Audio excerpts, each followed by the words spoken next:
So we are in Mark chapter 15. I'll read through the verses that we're going to cover tonight, verses 1 through 20. Just read through it first. We've got Jerusalem right like here, something like that. The crucifixion is going to take place here. Actually, the city comes out over like this. The Mount of Olives is over here. Jesus was arrested, brought in, probably through, we talked about Nehemiah, probably through the water gate right here, and taken down to the high priest, met with the godfather, Annas, who's running things from the background, and then was brought to Caiaphas. That's at night. And then they took him to the Temple Mount, which was where the Sanhedrin, either on the Temple Mount or off to one of these rooms off to the side. And that's where they condemned him early in the morning, because they couldn't meet or legally, none of this is legal, until the sun was up. And then they're going to send him over to Pilate, who we're going to say is at Herod's old palace. And they do their business early in the morning. They'd get up and do the work early in the morning so that by 9, 10 o'clock, they're off doing leisure activities. The noblemen and those that are the ruling people, they get up and get it. So the Sanhedrin realize if they don't get Jesus, decide that they're going to hand him over quickly, Pilate will be off, especially on a holiday, holy day, having activities and stuff, and Jesus will not be executed. By 9 o'clock that day, he's going to go out this gate and be crucified, and we'll talk about that next time. The alternative, if he's talked last time, was they could have been at Fort Antonia. That's the traditional way. More research is pushing it over this way, that this is where Pilate would have been staying. This was more of a fortress. This is more of a leisure place. And if he's going to go, Pilate normally lived, he lived in Caesarea by the sea. Right there's a picture of Caesarea by the sea, that pavement going out there, the mosaic there. So that's where he lived in a palace. And so he's not going to come live in some kind of soldier's quarters for the holiday. So anyway, this is where we're at right now, and I'll show you some pictures and some details as we go through. So it's chapter 15, reading first in the NIV. Very early in the morning, the chief priest with the elders, the teachers of the law, and the whole Sanhedrin reached a decision. That's, they took him from Annas and Caiaphas' house over to the Sanhedrin. They reached a decision. They bound Jesus, led him away, and handed him over to Pilate. One of the key phrases we'll talk about is the phrase, handed him over to Pilate. Now here's the conversation. Again, this is Mark's recording. We've also got Matthew, Luke, and John adding pieces to this. We're just looking at Mark right here. Are you the king of the Jews? Asked Pilate. Yes, it is as you say, Jesus replied. We'll talk about those two comments. The chief priests accused him of many things. So again, Pilate asked him, aren't you going to answer? See how many things they are accusing you of. But Jesus still made no reply, and Pilate was amazed. And that's exactly what Isaiah 53 says.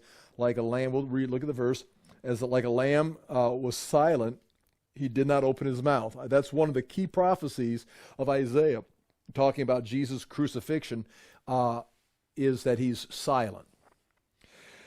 Jesus made no reply, and Pilate was amazed. Now, it was the custom at the feast to release a prisoner whom the people requested.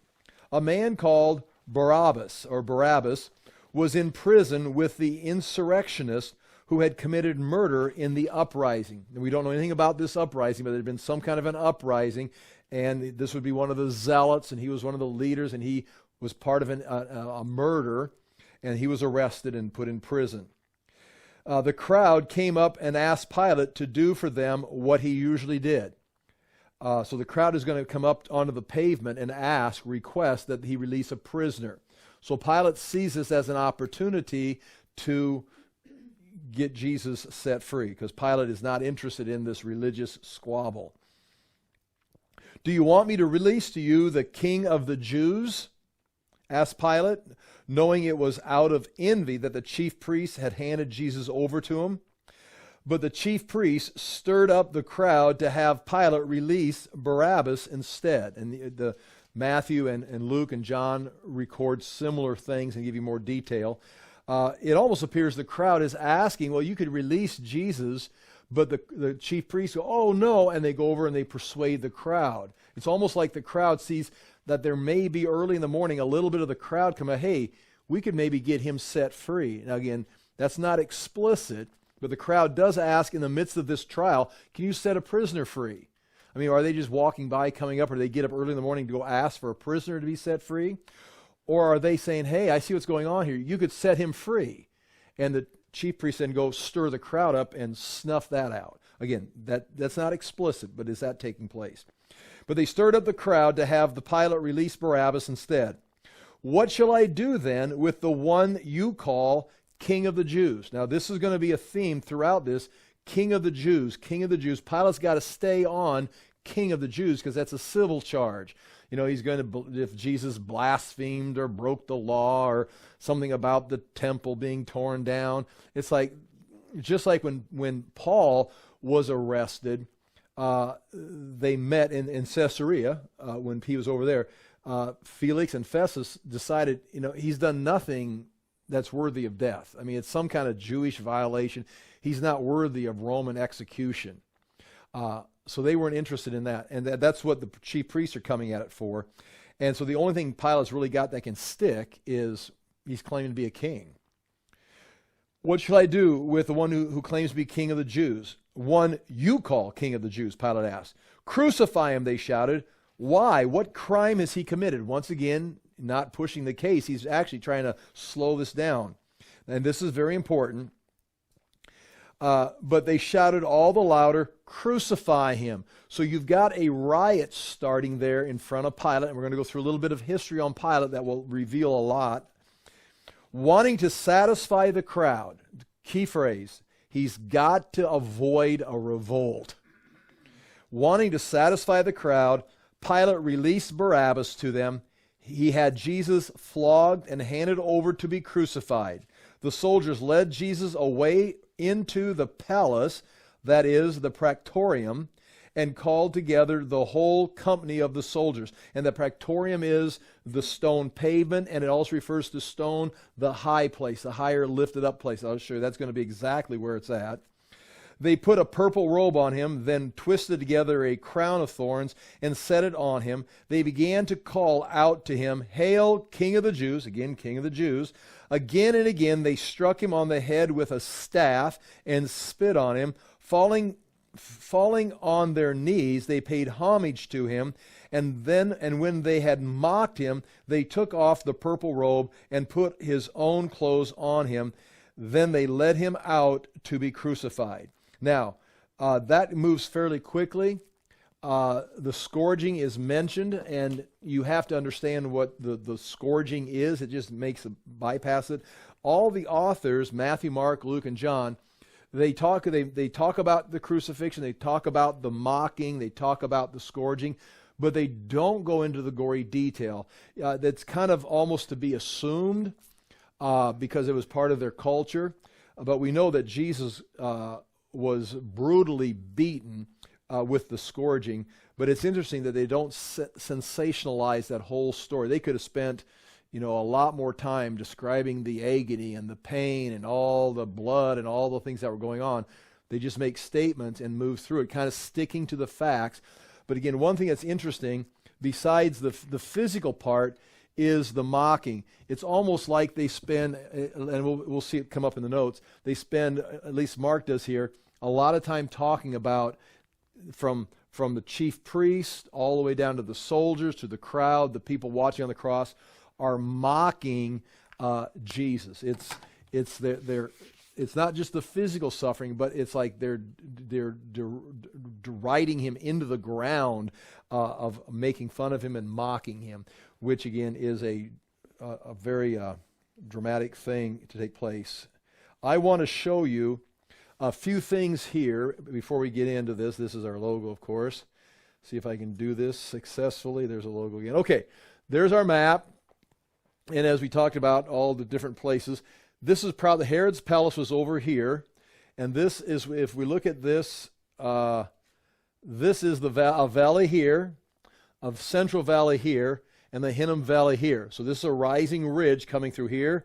But then coming up here is the western hill. And Herod's palace, this is Herod the Great's palace, a luxury palace, was on the high place right up here. In fact, it starts to go down into the Hinnom Valley right there. So that is like the high place looking down over the city.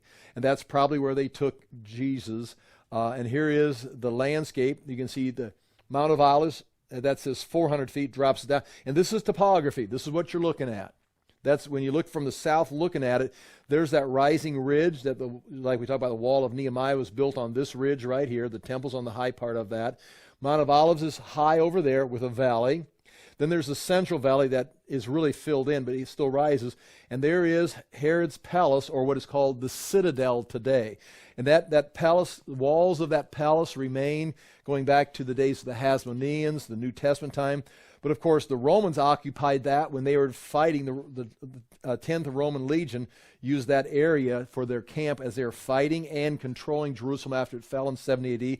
So there's remains of Roman walls. And then, of course, then you're going to have the rebuilding of the city, Aelia Capitolia, and then the Crusaders are going to come, and there's walls going around now from the 1500s. So that's always been a fortress, and I'll show you some pictures of that very place. Then notice how the Hinnom Valley drops off down here, and then that Hinnom Valley wraps around and connects with the Kidron Valley. So as we know, the Kidron Valley, the Central Valley connects to the Kidron Valley, and the Hinnom Valley curves around and connects down here with the Kidron Valley too. But this is where Jesus was taken, right here. Interesting. The Mount Moriah, where the temple's at, you can stand there and look up at the Mount of Olives and look up at the western hill. And the highest place of this is on the north side. So this is really protected. Like, it says in Psalms, I look, where does my help come from? I look to the hills. My Lord comes to help. And so that's all around. It's protected by the valleys, surrounded by those hills. You could call them hills. They're called mountains. But anyway, that's just interesting to see kind of where that's at. And here we go. Okay, there's a coin, and you've got it passing around.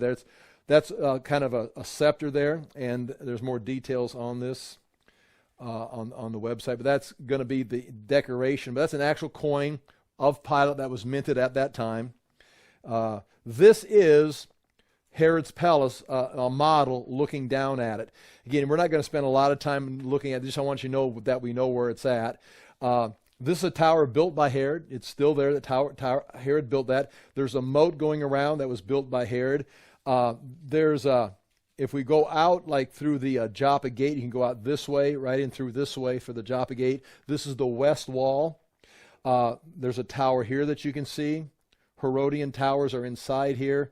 A lot of details there that we're not going to spend time looking at. There it is today. You're standing on the inside of the citadel today. There's some walls of Herodian. Those are walls left from Herod's time.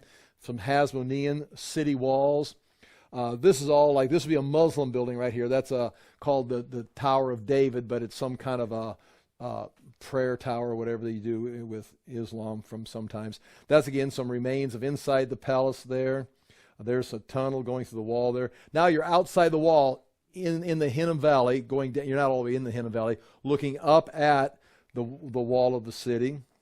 And that's, again, there's the moat. Herod built these walls. That's one of the towers. He built 3 towers around there, and they had apartments in them. They're luxury apartments. When people come to his palace, you can stay in this tower, this room here, whatever. This was a moat where they'd be surrounded by water for his protection. Again, that's more about that. There's, again, see how the tower comes down and then flashes out? So it'd be very hard to climb up it, and there'd be water here, so you'd have to come across the water, then climb up a mountain, to get in. You just couldn't get in. It was well protected. He had this place in Jerusalem, but he also had Masada, had the Herodium, had Macarius across in Jordan. So he had all these different places that he could run for protection, and they're all luxury. That's my breakfast. Okay.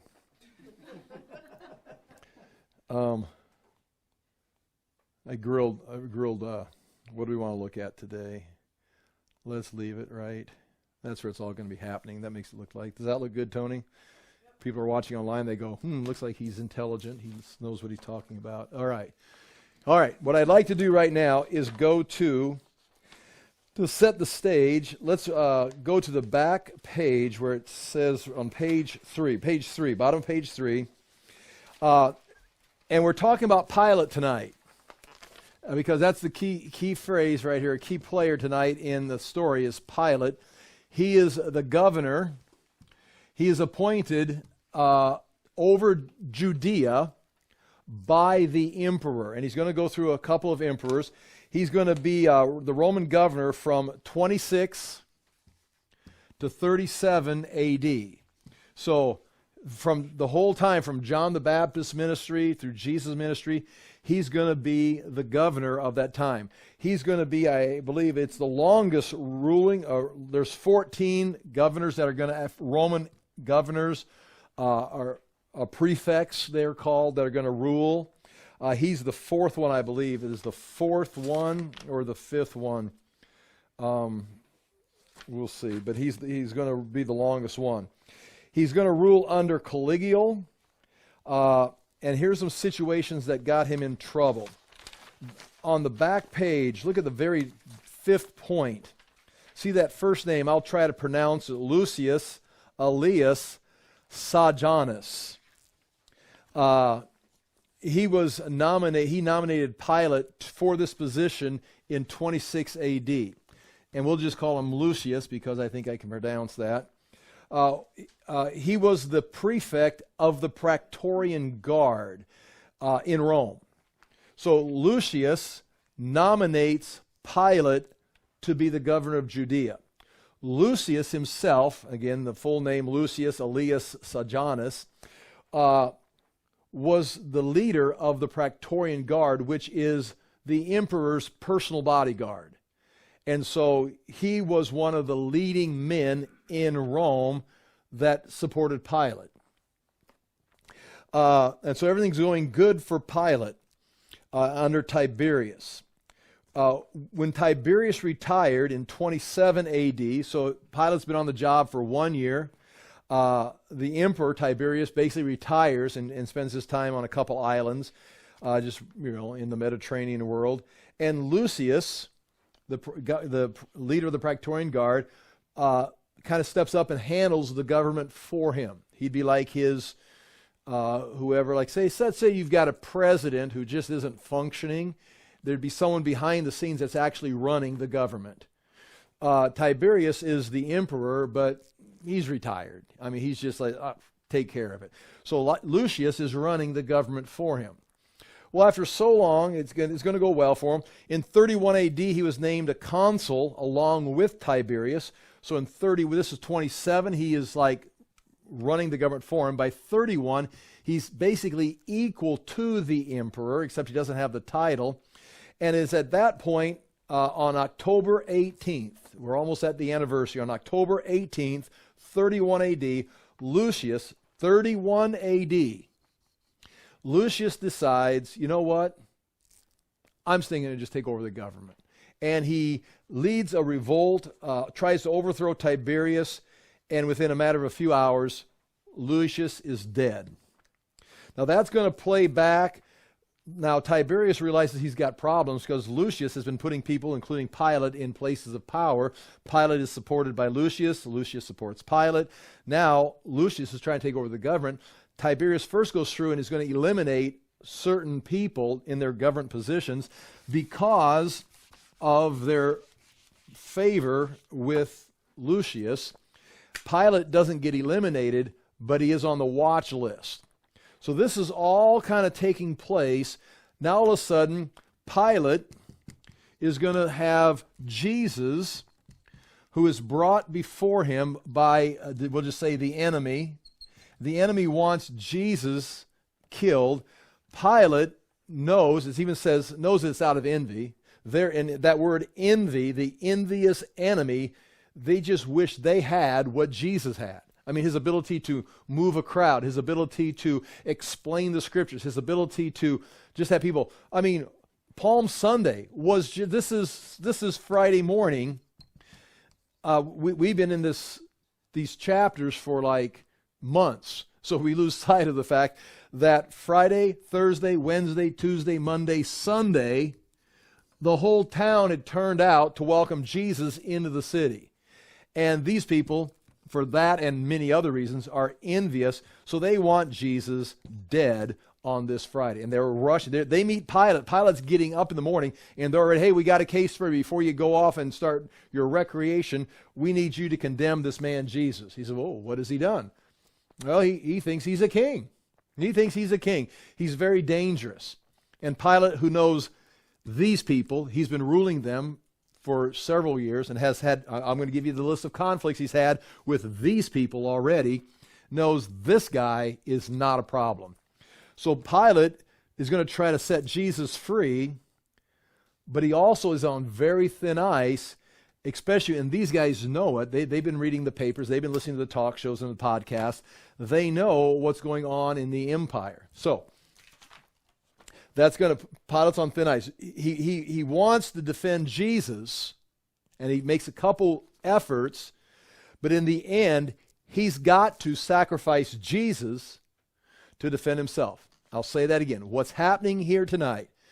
They want to crucify Jesus or have him executed. They bring him to Pilate. Pilate knows Jesus is innocent, and so he's going to make a couple efforts to protect Jesus, to let Jesus go, to deliver Jesus away from the enemy. The enemy is going to turn and attack Pilate, that if you let him go, you're going down with him. So Pilate now he's got to make a choice. Am I going to sacrifice or set Jesus free and sacrifice myself, which could be execution? Or am I going to sacrifice Jesus and prove to the emperor that I'm faithful to him? And so he goes about starting to wanting to save Jesus, but by the time the enemy gets done controlling the situation, he's got to sacrifice Jesus to save himself. And you decide if that's what's happening here. He's going to sacrifice Jesus to save himself. And at first, he's the governor. He's got the ability to set Jesus free. Now, the top of page 4, this gives you a little bit of history about what we know. This is recorded by Josephus and Philo, who wrote in Egypt about these days.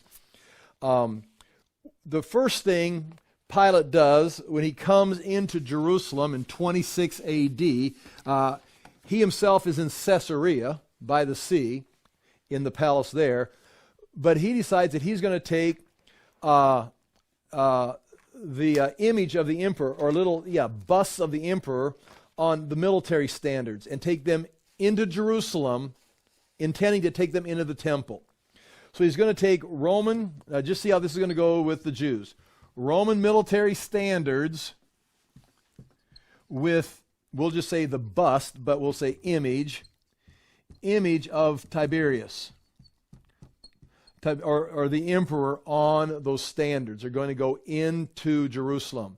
Now again, the Jews, they don't even, if you notice that coin of Pilate, there's no image on it. There's words, there's wreaths, there's a staff. Same with Herod. Herod had anchors and he had stars and he had things on there, but there's no image of an emperor on there, because images were against the Jews. So that's one way. But he's going to take, first thing he does, gets to Caesarea, he's going to take an image on a Roman standard into Jerusalem, into the temple, and the Jews travel the 70 miles to Caesarea outside his residence and have like a 5-day protest outside of his house.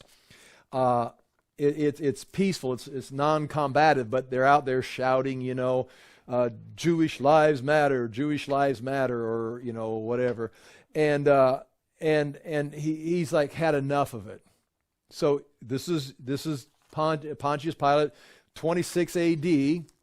4 years before this situation that he's in tonight. He just tells his soldiers, just go out there and kill him. I mean, I'm the governor. They're not going to protest. It's been 5 days. Tell them. Well, they go out to kill him, and the Jews just lift up their heads and offer them their throats. Just kill us. It's like, so Pilate realizes it's going to be a bloodbath. I'm just going to slaughter these people standing in the sidewalk in front of my house. Again, it's a residence. So what he says,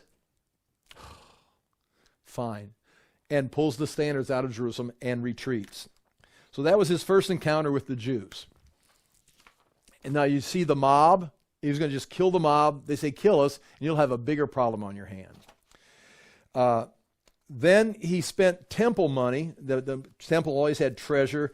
He spent temple treasure, took it out of the temple, and built a 23-mile-long aqueduct going up through Bethlehem into Jerusalem using temple money for a civil project. People protested the fact that he used religious temple money for a Roman civil project, and there was, again, many people were killed or massacred in that revolt. So he avoided one, killed him here. We got another one that we know of in Luke 13. I missed the verse, but in Luke 13, it talks about Pilate having, we don't know the story historically, but that somehow people from Galilee came to Jerusalem and were offering their sacrifices, and some kind of revolt broke on the Temple Mount, and so they killed these Galileans, or to set the revolt down, they mingled their Galilean blood with the blood of their sacrifices. And that's not recorded historically. That is in the Bible. So again, he's already done that. And then there's a story before this had taken place. The Samaritans, just north of Jerusalem, they decided that they were going to dig up these ancient artifacts buried by Moses and do some kind of religious civil activity there. And to stop that from happening, Pilate went up there and killed them preemptively before they could get the project started and find these ancient relics. He went up there and killed them. Now, all of this is him trying to be Roman, manage the Jews, and now they bring Jesus. In this situation, they bring Jesus to him. He's in a situation where his allegiance to Rome and the emperor is being questioned.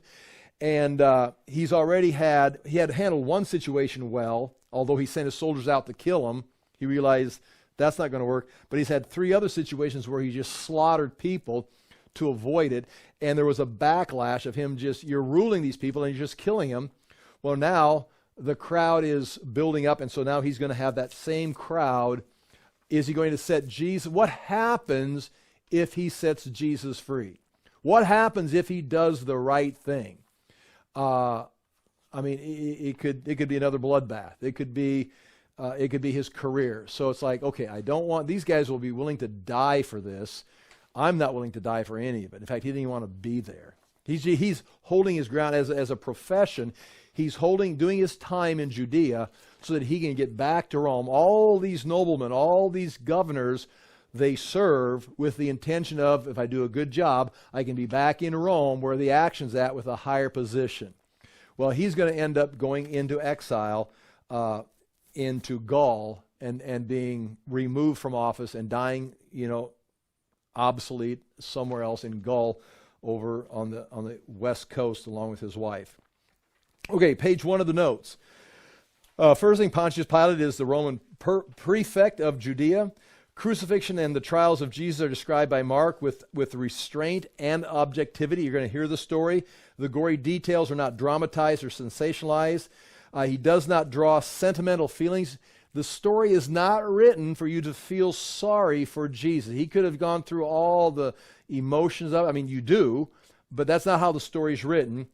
And could be, again, be careful how you approach this. The way I just described Pilate is shown here to be innocent. And who's guilty? The Jewish leadership is guilty. Pilate is written off or presented as being faithful to Rome.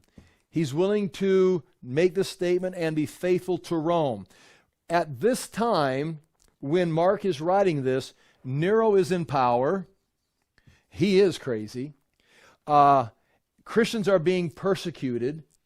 And so he does not want to write a gospel that makes the Romans look guilty and that Pilate was killing an innocent man and he was bloodthirsty and all that. The Jews are already under persecution. The last thing they need is some inside written production, a gospel account that makes the Romans look like, well, you're the ones who killed Jesus.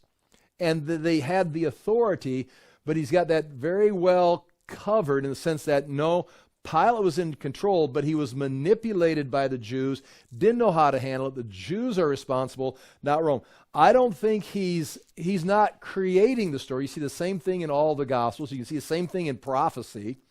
Zechariah 12, 13, 14, the Jews will look on the one when he returns, the one they pierce. It doesn't say the one the Romans pierce, it's the one they pierce. So they're held accountable for it because it was their king that they handed over to the Romans. But Mark may be writing this entire gospel trying to maybe present to the Romans a fair presentation of what took place, what Christianity is, and you're not going to be able to do that by saying, and it was your fault. They're part of the picture, but that's really not even the moral of the story. So it's written in such a way that it does not make Rome look barbaric. The focus is on the soldiers, or not on the soldiers, but on the mocking of Jesus.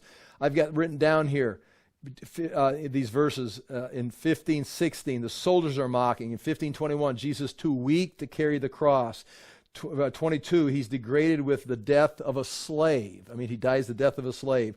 His accusers mock him in 26. Bystanders mock him in 29 and 30. Chief priests mock him in 30 and 32. Verse 32, those on the cross mock him.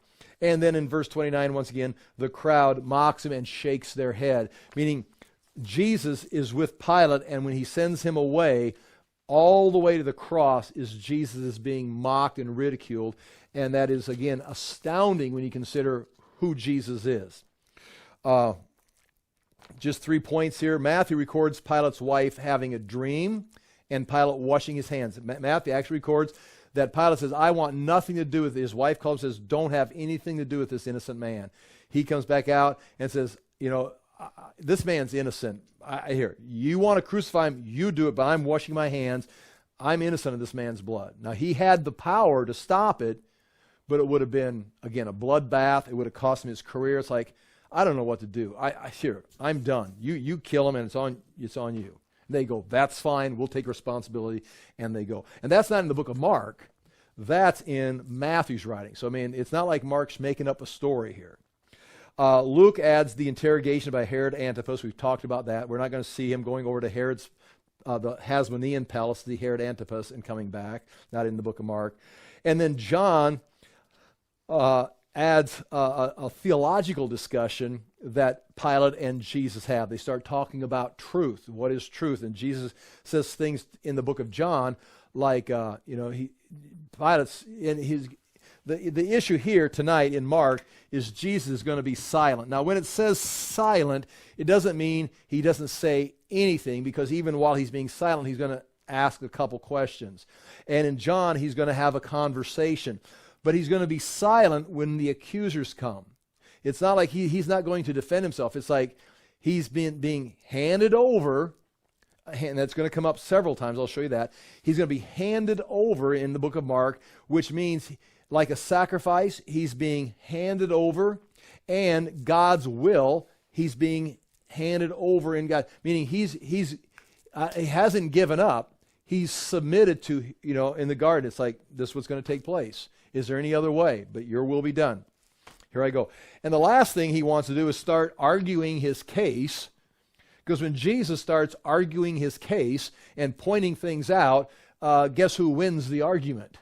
I mean, Jesus has to keep his mouth shut, because he's handed himself over to God's will. God's will is for him to go to the cross and pay for the sins of the world. And all this arguing and detailing, am I innocent? It's like, that's all just details. It's like, yes, you're innocent, but the issue is not if he's innocent or not, is Jesus going to go pay for the sins of the world?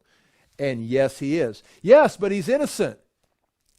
Okay, that's true, but we're not going to spend 3 days arguing and proving Jesus is innocent, because he's already submitted. He's going to the cross. The cross is where he's going. So when they accuse him, he's not saying, yes, but this, and then start accusing them of everything. I mean, Jesus could have just ripped everybody to shreds and accuses them of all kinds of stuff, but he's silent, like a lamb, like Isaiah said he, because the issue is not, am I going to get treated fairly? Am I going to have a just trial? Are you going to go to the cross? Yes. Now, any conversation, so that's his silence.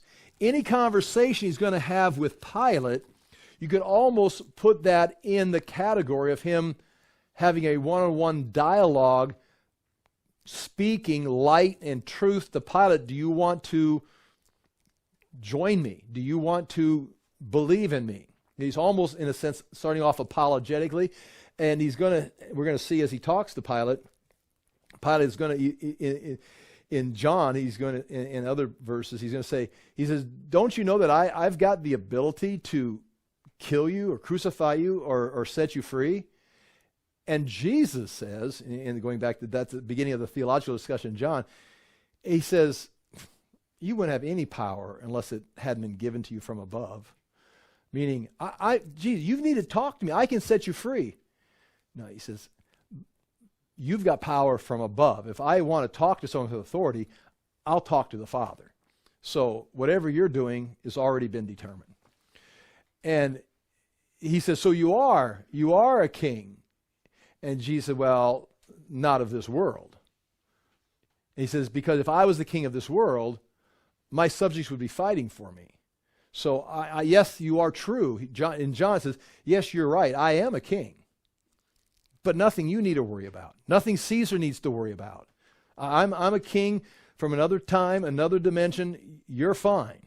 But yes, I am a king. Because if I was a king of this age and I wanted this kingdom, we'd be fighting and we would win.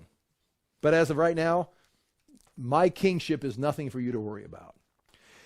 And then he says, why have you come? He says, I've come to proclaim truth, or, come to, speak truth. And what is truth? That's all the theology. There is a conversation going on, but none of it, the silence is Jesus trying to get himself set free. So here we go. The English Standard Version, make a few comments as we go through this. Chapter 15, verse 1. And as soon as it was morning, again, remember, it's got to happen quick. And they've already, as soon as the sun came up, Sanhedrin has a trial, and they move him across town to Herod's palace, where Pilate's staying. As soon as it was morning, the chief priests held a consultation with the elders and the scribes and the whole council, and they bound Jesus and led him away and delivered him over to Pilate. The idea there is the whole council was unanimous. You wonder if Josephus and Nicodemus were left out of the invitation. But they were unanimous, and they lead him over to Pilate. Again, point one, Roman leaders did their work early in the morning. By mid-morning, the patricians and the noblemen were pursuing their leisure activities. The ideal of being delivered or handed over, this is important. You can see it written down right there in chapter 14, verse 10, 11, 18, 21, 41, 42, 44, and then here. So there's like 7 or 8 times in chapter 14, 15, Jesus was handed over, or as the English Standard does it, delivered over. And that gives the impression, as you got written down right there, Jesus is being brought in, delivered over, handed over like a sacrificial animal. Here he is. Here is our offering. Here he is. Here is our sacrifice. We're handing him over, and it's according to God's plan. And Jesus is being handed over because it's God's plan. He's going to the cross. So every time they bring their sacrifice, he goes to the next step and is getting closer to the cross. And again, you should take note of that. It's like, well, that's interesting. But it's so not dramatic, it's so overstated in chapter 14 and 15 that Mark is pointing that out. He was handed over, he's going this way. And Pilate asked him, are you the king of the Jews? And he answered him, you have said so. Now that is the English, you have said so. That's Jesus' response. Now, this is exactly the way the high priest asked Jesus, are you the Christ, the Son of the living God? And point one, are you the king of the Jews, is like the high priest question in that it is stated literally as a statement or confession they want Jesus to challenge in the Greek. As literally it says, Pilate says literally in the Greek, you are the king of the Jews.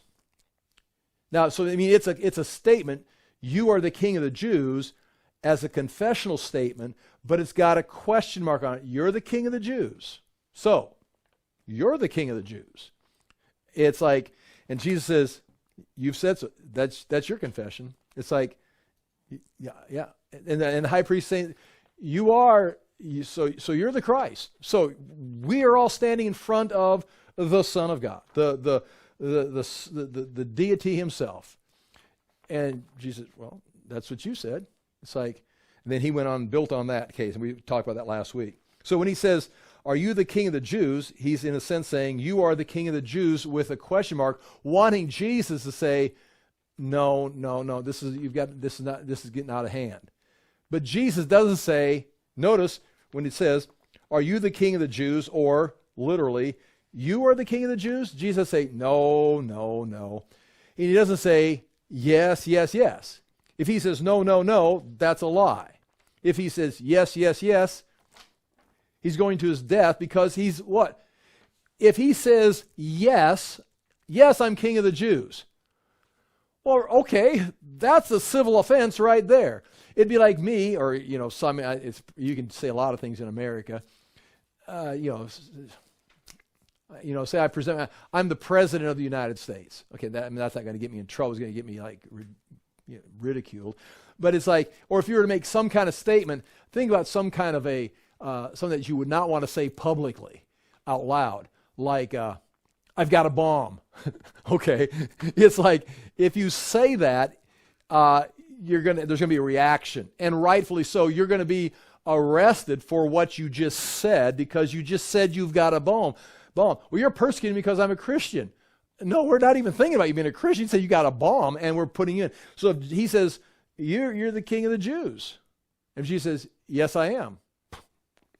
Well, that's a threat to Rome. Move on down the line to the cross. I mean, it's like, now he's not going as a sacrifice. He's going as claiming to be the king of the Jews. So he has not presented himself as a government official. Jesus, he's talked about the coming kingdom. He hasn't lied or covered things up, but he has definitely kept things in perspective. He was respectful to the leadership. He was respectful to the government. He would challenge the religious authorities when they violated the word of God or the covenant. And the same thing here. If he says, when he says, so you are the king of the Jews, and Jesus says, no, well, that's a lie. If he says, yes, well, that's a civil offense. Now you're going to go to... And so, point 2, Rome was not interested in religious violations of the Jews, such as the temple threats or blasphemy. Notice Pilate will say, they say that you've blasphemed Yahweh, or you've blasphemed the Sanhedrin, or they say you're going to tear the temple down and rebuild it. That's all religious. He goes right for the civil. So if you're a king, we've got a problem. If you're not a king, I have no issue, because they're going to have all kinds of religious debates and arguments. They can't even agree with each other on what's right and what's wrong. So I'm not, even that happened in Corinth. It's like when the Gallio found out that there was the issue that they brought Paul in the trial for, brought the Christians in for, the Jews were trying him. It was a matter of law. It's a theological debate. Rome's not going to decide your theology, and threw the court case out. And that was in Corinth. So if this was just something the Sanhedrin was arguing about, Pilate could care less. And again, Rome was interested in the civil matters, such as someone claiming to be the king. This would be a political charge, and it was an issue. Beginning in 63 A.D., the minute Pompey came, 63 B.C., the minute Pompey came in, and the Jews were fighting each other, the Pharisees were fighting the Sadducees. There's a civil war in Jerusalem. Rome had a fight to get in to keep the Jews from killing each other in 63 B.C. when they took over the province. From that time on, each side had their own, quote, Messiah, their own king, their own leader. There's a civil war. That's one of the reasons Rome came in. They established what they call, Pax Romana, meaning Roman peace. They don't have peace themselves. We'll bring peace. It's like an elementary classroom teacher. Kids are all fighting. The teacher brings peace. What's it called? Discipline. And I'm in charge. Be quiet. Be peaceful. And they brought peace into the classroom, or peace into Judea, by saying, we're in charge, you're not, and if you mess with us, we'll kill you. And so, you can't say it to the kids in the classroom, but they could do it here. And so, starting in 63 BC, you've got these wannabe militants rising up, and these militants would claim to be the Messiah or the king. They're going to overthrow Rome. They would gain a following. Rome would have to go down and fight the newest Messiah and put that down. And it continued up until 66 A.D. Now this is exactly the Roman wars, Jewish wars with Rome in 66 A.D. And once again, 132 A.D. after they crushed the Jews in 70 A.D. 132 A.D. That's where you get the Bar Kokhba. We talked about that, the son of the star, right out of the Numbers prophecy. In 132 A.D., they had to stop them again because the rabbis actually addressed Bar Kokhba, called him son of the star, changed his last name so that he would be the Messiah. So this ideal of the King of the Jews or the Messiah, this was, during this time period, very militant. It meant war. If he's the King of the Jews, it would mean he's got a military and he's making a plan to attack Rome and throw them out. It's like, well, would they actually do that? Well, the leaders were afraid that was going to happen. The high priest says in the book of John, it's better that one man die than the whole nation perish. And John says he said that as a prophecy, because if Jesus did what they thought he could do and led a revolt, they knew they would be destroyed by the Romans in 30 A.D. Now, by 66 A.D., they'd convinced themselves they had enough power to overthrow the Romans, which was very foolish. Even Josephus, after it got started, when he was defeated, he says, we'll never do it, and tried to convince them to stop. And then they tried it again in 132 AD. So, nonetheless, this ideal, by this time, of a king, a Messiah, they're not thinking Christian Messiah coming, save the world, die for the sins of the world. They're thinking Messiah, military, overthrow the Rome. That's the only thing they can see, which is a warning for us on our eschatology, me and my eschatology. I can only see, I can study, I can compare books and commentaries and study the Scripture, look at what they decided in the past, what didn't happen, and project in the future, but I'm still looking at it just from my frame of reference. And their frame of reference, if Jesus is the Christ, if he is the Christ, he's going to have to fight the Romans. If he's not the Christ, he won't fight the Romans. And that's why Peter, Judas, all these people were like, well, Jesus is not going to fight now, but are we now? Even after his resurrection, and again, I've said it before, as he's ascending into heaven, they go, okay, they got through all this trial, they got through the crucifixion, got through the resurrection, they spent 40 days with Jesus. He's talking about what's going to take place and what they're supposed to do. And they ask him, as he's about to leave and go into heaven and begin what we call the church age, they ask him, are you at this time going to restore the kingdom of Israel? Okay, I know this whole plan is about you overthrowing the Romans and establishing Israel as a nation again and ruling the world. This was quite a journey. You did a lot of things that totally surprised us, but we're glad we stuck with you. Now, are you going to restore the kingdom of Israel, and are we going to overthrow the Romans? It's like, no. He says, but you're going to be my witnesses. You're going to go into Jerusalem, Judea, Samaria, to the uttermost parts of the earth and proclaim this message. When do we fight the Romans? This is still in the book of Acts, and they're still like, when is this war going to happen?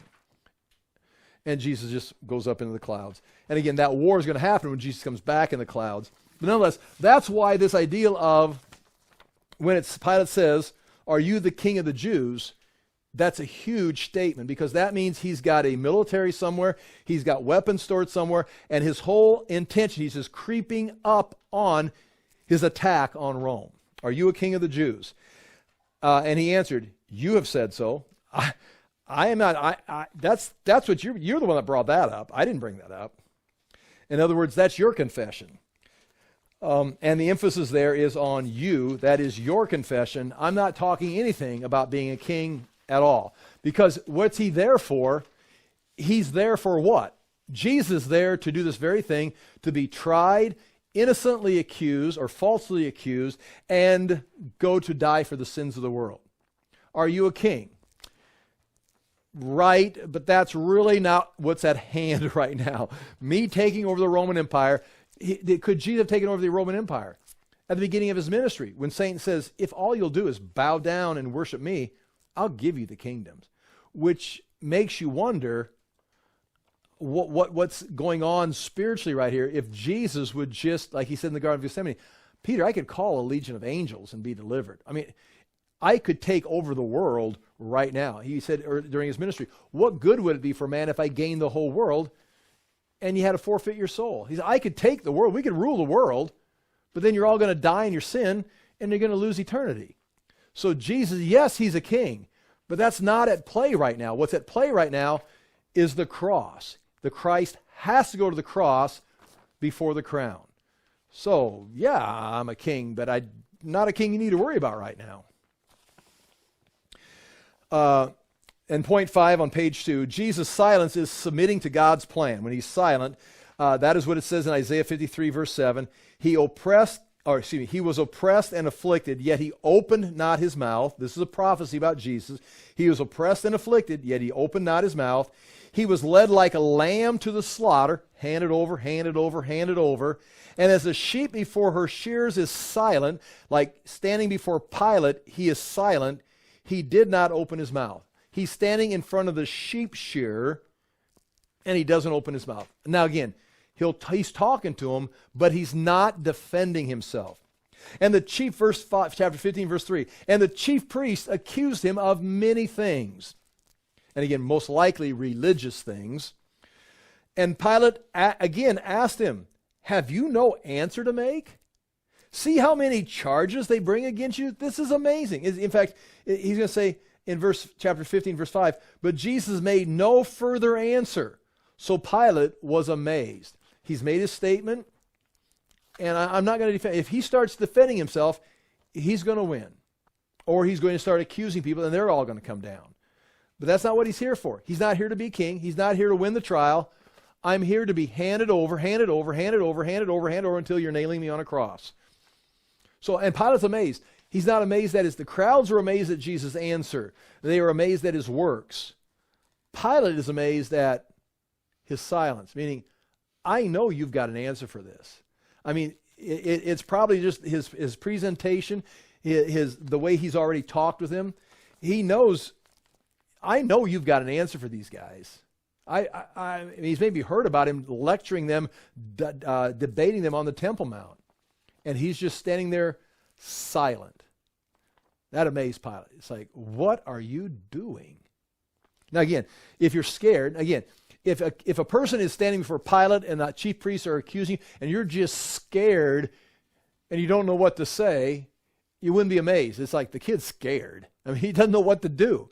Or these guys are lawyers. I mean, if a lawyer were to start rattling me with questions, I too would be silent. I'd be like, but you wouldn't be amazed. It'd be like, oh, Galen's confused. He don't even know what to say. I'm either scared or confused. I don't understand the question. But Jesus isn't scared. He understands the question. He knows exactly what to do. But he's just standing there. It's like, Pilate's like, this is amazing, because he's not scared. He's not intimidated. He knows the answer. He's not stupid. Something's going on. What's going on is Jesus is being handed over to the cross. But Jesus made no further answer, so Pilate was amazed. And that's 2 times it's going to say Pilate was amazed at Jesus' silence during this conversation. Now, at the feast, he used to release for them one prisoner for whom they asked. Now, again, I'm going to insert this, and maybe I shouldn't. That's what it says. Out of nowhere, it just says, Pilate used to let someone go at a feast. Like everybody's having a feast, he'd take someone out of prison and send them back to the crowd. Even in the mission, there's a rule where they would prepare a lamb, a sacrifice for the one that was coming out of prison. I mean, it's kind of like there's not a lot about that, but it brings it up right here. It's as if it was Pilate's idea. Again, it doesn't say that, but Pilate's trying to think, it's like, hey, there's some people here that are inside of Jesus' side. Maybe I can play to the mob. So these are the chief priests, the elite, trying to bring Jesus down. Jesus he's not guilty of anything. But these guys, if I tell them I'll set Jesus free, because it's my tradition, I always set someone free. And maybe Pilate's bringing this up to the crowd. Who would you like me to set free? Have you considered Jesus? You accuse him, he's guilty, I set him free, and we all have a good day.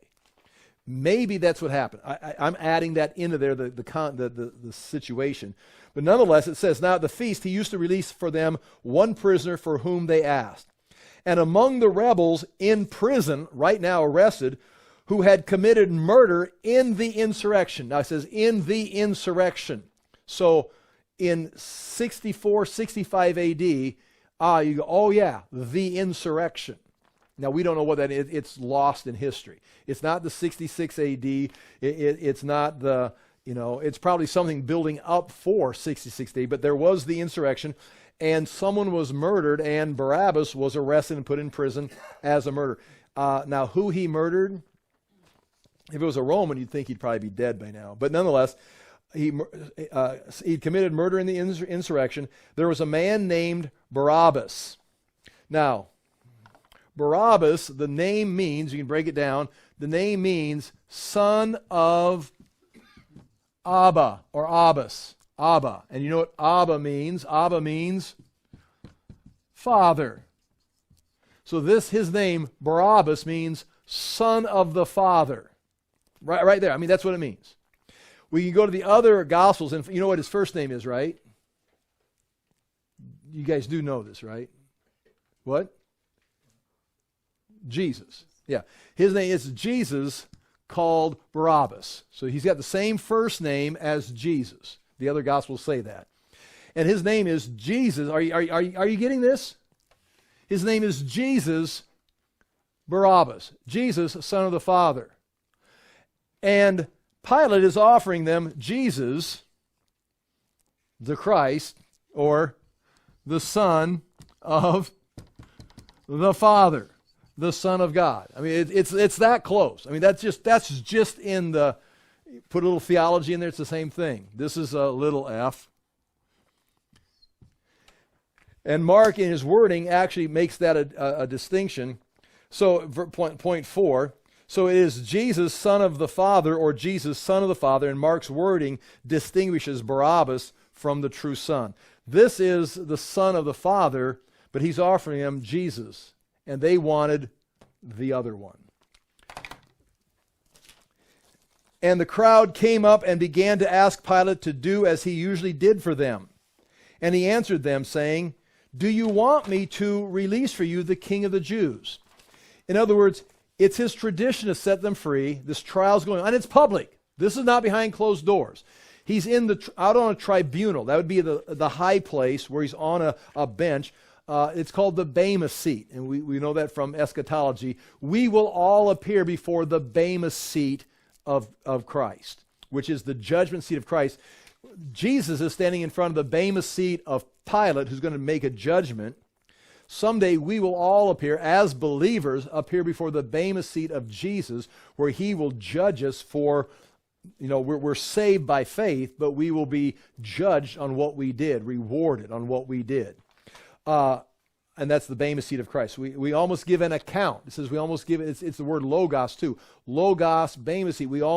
It's not like you're not going to, this is scary in itself. You're not going to get away with this. It's just like, Nix, Galen, and then God is going to say, "This is my judgment, thank you," and you go away. It says we must all give an account. What's that mean? You're all going to have to answer, meaning logos. You will all speak. You'll stand in front of the Bema seat of the Lord, and you'll speak. And he'll ask you questions. And it's like, you can't just make stuff up, because his eyes are like penetrating fire. It's like he asks, he does throughout the Bible, like Adam. "Where are you, Adam?" "Oh, good, he can't see me." I mean, he knew where Adam was. "Adam, why are you got clothes on? Did you eat from the tree?" "I don't know where I'm at. I don't know where I ate. I don't know what I got on." It's like, or Balaam. He goes to sleep, and God appears to him at night, and these men had come to him to give him money to go down and curse Israel. And God comes and says, "Hey, these men staying at your house tonight, who are these guys?" "Oh, good thing you asked, Lord, because I can help you fill in some blanks. You got some questions I can." It's like God knows it. Same thing. What's he going to ask you? Well, whatever he asks you, you're going to know the answer. Nonetheless, way off subject. Jesus is standing in the front of the Bema seat. Pilate is judging him, and the crowd comes up, and this is where I say, verse 8, "And the crowd came up and began to ask Pilate to do as he usually did for them." They come up to the Bema seat. "Pilate, you usually give us a prisoner. You just set someone free. Are they coming early in the morning to ask that Barabbas go free, the murderer? Can we get the murderer out of prison? Or is the crowd seeing what's going on right here, and the crowd coming up and saying, hey, can you just let Jesus go? He says, yeah, that would work, wouldn't it? And he answered them, do you want me to release to you the king of the Jews? Do you want this man said, are you afraid of the king of the Jews? Is he going to lead you in a revolt? Meaning, I think Pilate's kind of doubting this guy is a threat. He's not. You want me to release you the king of the Jews? Meaning, I think this king would be safe with the crowd. For he perceived, verse 10, for he perceived that it was out of envy that the chief priests had delivered him up. So right now the problem is the Sanhedrin, the chief priests, the religious leaders that are pouring this on. It's possibly the crowd has come up and said, can you set him free? Pilate says, yes, that's a good idea, because he knows this guy's not guilty. These guys are just envious of him. But the chief priest stirred up the crowd to have him release for them Barabbas instead. So you see right there, the crowd wasn't stirred up. We want Barabbas. We want Barabbas. They came up to the pavement, the Bema seat, and actually talked to him, like the crowd is negotiating. But the chief priest's like, no. And they go over and they start stirring the crowd up, because they're like the leaders. Remember how intimidated the people are of the religious leaders, because they get kicked out of the synagogue or something. But the chief priest stirred up the crowd to have him release for them Barabbas instead. And Pilate again said to them, then what shall I do with the man that you call the king of the Jews? This guy you say is the king of the Jews. He doesn't have a following. He's got no weapons. He's no threat. What will I do with this king of the Jews who is not a threat? And they cried out again, crucify him. Point 1 there under chapter 15, verse 12. 3 times Pilate tries to argue Jesus' case. In verse 9, 12, and 14, Pilate argues Jesus' case.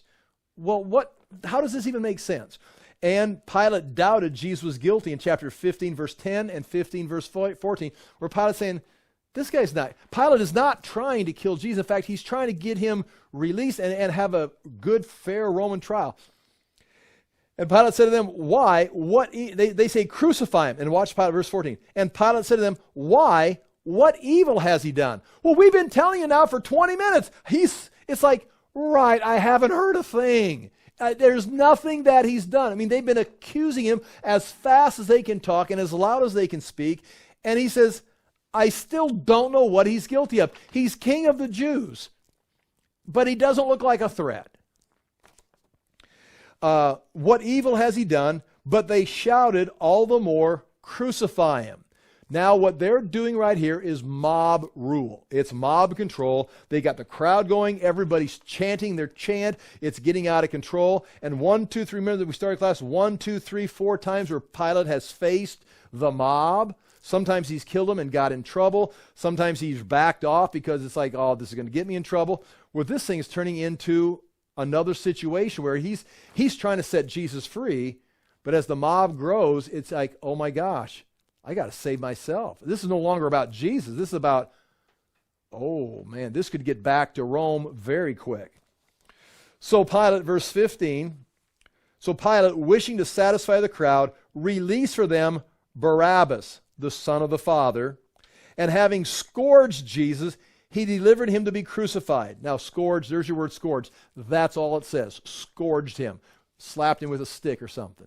No, that's brutal what they did to him with the crucifying or the scourging. And we'll have to pick that up next week. And the soldiers led him away, led him inside the palace, that is the governor's headquarters, and they called together the whole battalion. And so they take him inside, they whip him, and then they take him inside and mock him. So before he goes to his crucifixion, they beat him, and then they go in and toy him like a cat does with a mouse inside the Praetorium on the high part of that, like we're talking about up in here, in this place somewhere in here. They take him in on one of the pavements right in here, and that's where they've got Jesus inside. And they start mocking him, and then they're going to lead him out the gate for the crucifixion, and we're going to stop and pick this up next week. I'll pray, and if you have any comments or questions or insights you want to share, you certainly can. Father, we do thank you for the chance to look into these things. We thank you for your word. We do ask that we would consider Jesus as our Savior, that we'd consider him as our ransom, the redemption that was offered for our sins, that we would see what Jesus was doing, but also he is going to be coming back as the king, the one who will set up his kingdom on this earth. We ask that we'd have confidence in his salvation today, confidence in his kingship for the future, that we'd live a life of testimony and witnessing, just as Mark was encouraging the readers of his book to do in the first century, that we would do the same thing, that we'd be bold, we'd be confident, knowing that we will face persecution and opposition, but the king is returning and the king has saved us. We ask that we would continue to walk in his ways and do the things you've called us to in Jesus' name. Amen. Thank you for being here.